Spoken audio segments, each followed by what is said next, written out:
ਮਿਤੀ 12/5/23 ਨੂੰ FIR number 80 register ਹੋਈ ਸੀਗੀ, ਜਿਹਦੇ ਵਿੱਚ ਇੱਕ 5 ਸਾਲ ਦੀ ਕੁੜੀ ਗਾਇਬ ਥੀ ਤੇ ਉਹਦੇ regarding under section 346 FIR number 80 it was registered. ਇਹ ਜਿਹੜੀ ਕੁੜੀ ਸੀਗੀ ਇਹਦੇ ਫਾਦਰ ਨੇ ਸਾਨੂੰ इत्तला ਦਿੱਤੀ 12/5/23 ਨੂੰ कि इस तरह से मेरी बच्ची जो है वो अभी मिसिंग है। ये इन्फॉर्मेशन रिसीव ਕਰਨ ਤੋਂ ਉਪਰੰਤ immediately Khanna police sprung into action ਤੇ ਆਪਾਂ ਪੂਰੀ ਕੋਸ਼ਿਸ਼ ਕੀਤੀ ਅੰਡਰ ਵੇਰੀਅਸ DSPs ਆਪਾਂ ਅਡਰ ਟੀਮਾਂ ਬਣਾਈ ਤੇ ਉਹਨੂੰ ਬੱਚੀ ਨੂੰ ਲੱਭਣ ਦੀ ਪੂਰੀ ਕੋਸ਼ਿਸ਼ ਕੀਤੀ। नेक्स्ट डे अनफॉर्चुनेटली 13/5/23 ਨੂੰ बच्ची की डेड बॉडी हमें मक्की के खेत से बरामद हुई। ऑन द इसके बाद जो है फिर हमने सेक्शन 363, 364 और 302 IPC ਉਹਦਾ ਵਾਦਾ ਆਪਾਂ ਕੀਤਾ ਇਹਦੇ ਵਿੱਚ। This was a very gruesome murder, एक कोल्ड ब्लडेड मर्डर था। 5 साल की बच्ची थी। इसके बाद हमने सस्टेन्ड इन्वेस्टिगेशन की, टेक्निकल क्लूज़ हमने निकालने की इसमें कोशिश की और CCTV फुटेजेस भी चेक किए। अनफॉर्चुनेटली हमें बहुत ज़्यादा इसमें टेक्निकल मदद नहीं मिली। So as per the directions of our SSP ma'am Mrs Amneet Kundal, several teams work day and night, ਜਿਹਦੇ ਵਿੱਚ DSP Khanna, DSP Karnail Singh, DSP Payal Harsimrat, DSP NDPS Harpal Singh, incharge CIA SHO Sadar, ये सब ने मिलके along with the support of the villagers and the sarpanches and the entire panchayat of Mandiala Kala village, हमने दिन रात इसमें मेहनत की और सस्टेन्ड इंटेरोगेशंस के बाद हमने कुछ सस्पेक्ट्स राउंड अप किए। 12 से 15 सस्पेक्ट्स इसमें राउंड अप किए गए और उनकी सस्टेन्ड क्वेश्चनिंग और साइंटिफिक इन्वेस्टिगेशंस और एक ह्यूमन इंटेलिजेंस के बेसिस पे ये केस फाइनली क्रैक हुआ और एक्यूज्ड को आइडेंटिफाई किया गया और अरेस्ट किया गया। इतनी मेहनत हम लोगों ने की, दिन रात मेहनत की, आप लोग देख ही रहे थे, आप लोग मुझसे टच में भी थे कि in less than 36 hours we were able to crack this completely blind case. ਜਿਹੜਾ एक्यूज्ड हैगा ਉਹਦਾ नाम हैगा बाबू राय alias Lalua, son of Sarjug राय, और ये शिवहर बिहार ਦਾ ਰਹਿਣ ਵਾਲਾ ਹੈ। ਇਹ ਜਿਹੜਾ ਬੰਦਾ ਹੈਗਾ ਇਹ ਲਾਂਗਰੀ ਸੀਗਾ ਉੱਥੇ ਮੋਟਰ ਤੇ ਜਿਹੜੇ ਪ੍ਰਵਾਸੀ ਮਜ਼ਦੂਰ ਉੱਥੇ ਮੋਟਰਾਂ ਤੇ ਰਹਿੰਦੇ ਸੀਗੇ ਉਹਨਾਂ ਦਾ ਖਾਣਾ ਬਣਾਉਂਦਾ ਸੀਗਾ। Surprisingly he was staying there for the past 10 years, 10 ਸਾਲਾਂ ਤੋਂ ਉੱਥੇ ਰਹਿੰਦਾ ਸੀਗਾ ਤੇ ਇਹਦਾ ਜਿਹੜਾ ਹੈਗਾ ਇਹ ਐਕਟ ਕਮਿਟ ਕਰਨਾ ਬਹੁਤ ਹੀ ਅਨਫੋਰਚੂਨੇਟ था जी। हाँ जी मैडम जी, की कारण है मर्डर का बेसिकली मेन रीजन की रहा? देखिए, ये जो बंदा था इसने देखा कि 5 साल की बच्ची है, for a particular short duration of time वो कली सीगी।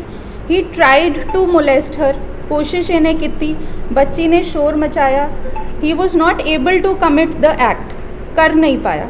तो उस एक गुस्से में आके इसने बच्ची को पकड़ा, इसने उसका गला दबाया। 5 साल की बच्ची है, बहुत छोटी बच्ची है, और उसके बाद उसने उसकी बॉडी के ऊपर अपने हाथ से ही बहुत सीरियस ब्लोज ही हिट हर।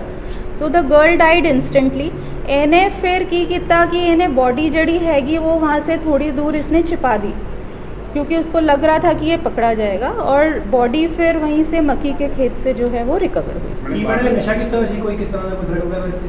नहीं जी, this has not been evident till now, but we will be getting it tested. कितनी की एज सी? ये 49 to 50 ईयर्स ऑफ बच्ची ਨੂੰ ਵਰਗਲਾ ਕੇ ਰਹਿ ਕੇ नहीं, बच्ची जी उत्थे ही रहंदी सीगी, मोटरां ते रहंदी सीगी। ਪਹਿਲਾਂ ਕੁਝ ਸ਼ਿਕਾਇਤ ਵੀ ਕੋਈ ਅਸੀਂ ਪਰਿਵਾਰ ਨੂੰ ਪਹਿਲਾਂ ਲੱਗਿਆ ਹੋਵੇ, ਪਹਿਲਾਂ ਵੀ ਕੋਈ ਅਸੀਂ ਛੇੜਖਾਨੀ ਹੋਈ? नहीं, ऑन द कॉन्ट्रेरी ये जो बंदा था ये एज अ सस्पेक्ट भी फिगर नहीं हुआ था स्टार्टिंग में, टू द एक्सटेंट कि everyone was vouching for him. तो खन्ना पुलिस ने जिस तरह से इस केस को क्रैक किया, ये अपने आप में ही एक डिफरेंट केस है। पोस्टमार्टम की रिपोर्ट आई, उसके बाद फिर हमने साइंटिफिकली इंजरीज़ को एनालाइज़ किया कि कैसी कैसी इंजरी है, क्या कॉज ऑफ डेथ हो सकता है। क्राइम सीन रिकन्स्ट्रक्ट किया गया। I met a lot of you on the crime scene also, including you. और वहाँ पर जाकर फिर जितने भी वहाँ प्रवासी मज़दूर थे उनको वहाँ लेके गए, उनको वहाँ प्रेजेंट किया, किसकी किस समय मूवमेंट थी नहीं थी, उस सब के बेसिस पे फिर finally we came to this conclusion.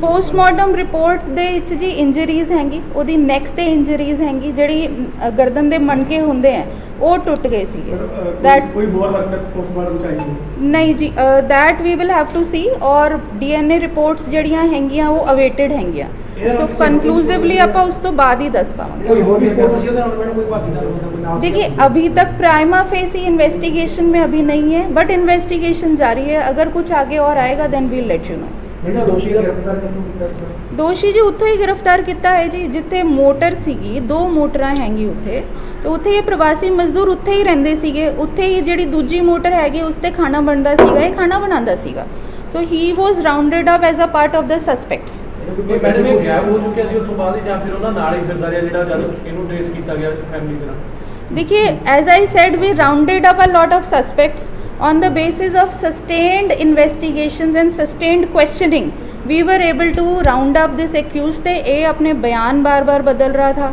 और कुछ ना कुछ देखो ਜਿਹੜੀਆਂ ਹੁੰਦੀਆਂ ਗੱਲਾਂ yes so वो फिर ਆਪਾਂ corroborate ਕੀਤਾ ਗਵਾਹਾਂ ਨਾਲ ਆਪਾਂ corroborate ਕੀਤਾ and then he was arrested देखो 5 साल की बच्ची है बिना माँ की बच्ची है एक प्रवासी बच्ची है जो वहाँ पर रहती थी और ये एक बहुत ही घिनौनी हरकत थी और इसका I would like to personally place my appreciation for the entire village Mandiala Kalan दे जड़े लोकी हैंगे उन्होंने सानू बहुत सपोर्ट किया आप सब ने हमें बहुत सपोर्ट किया पिछले 2 दिन में so that is the reason कि हमने पूरी मेहनत करके अपना पूरा जोर लगाया इस केस